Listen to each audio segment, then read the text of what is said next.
Eto, mainit na balita.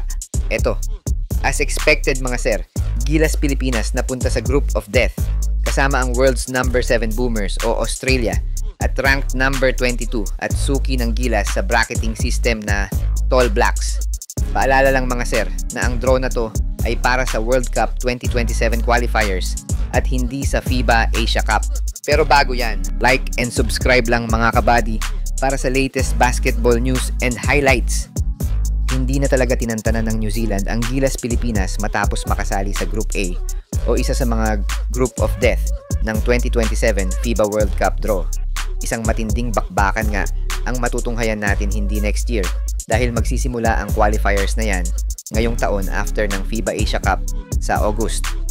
Kabilang nga ang Gilas sa tatlong team mula Group A kasama ang Australia, New Zealand at Guam sa mga maglalaban-laban para makakuha ng spot sa 2027 World Cup na gaganapin sa Doha, Qatar. Ano nga ba ang senaryo para sa Pinas para makapasok sa World Cup 2027? Una, kailangang magtapos sa pangatlong pwesto ang Pinas para lumaki ang tsansa nito na makapasok sa second round.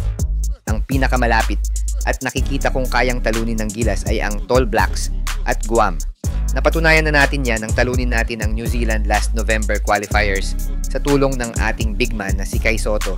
Pero nakabawi ang Tall Blacks nang talunin nila ang Gilas sa home court nito last February qualifiers kung saan hindi naglaro si Kai. Sa tingin ko naman ay walang magiging problema sa laro kontra Guam dahil wala pa naman record ang Pinas na natalo ng bansang Guam na national team ng ating kababayang si Jericho Cruz.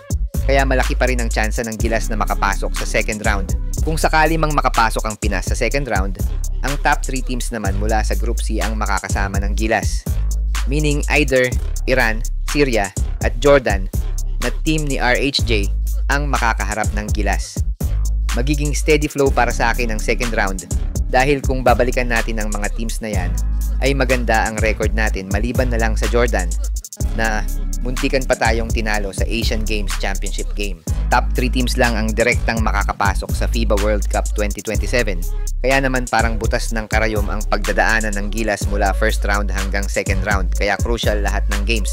Sana lang ay maging healthy ang mga players natin gaya na lang ni Kai Sotto na napakalaking bagay sa pagpapalakas ng front court ng Gilas. Magiging maganda din ang stint ng Gilas kung healthy ang mga players natin. Lalo na ang ating naturalized player na si Justin Brownlee at kung sakaling maaprobahan agad ang naturalization ni Benny Boatwright ay makasama ito sa binubuong lineup ng Gilas para sa World Cup 2027 qualifiers. Bagamat cleared to play, si JB sa FIBA Asia Cup ay nagiging deciding factors naman nito ang kanyang recovery sa kanyang kanang kamay dahil sa surgery. Wala pa daw balita ang SBP sa estado ng recovery ni JB sa ngayon. Pero alam naman daw nila na working hard itong si JB na makabalik agad sa Gilas para i-represent muli ang Gilas sa mga future events nito.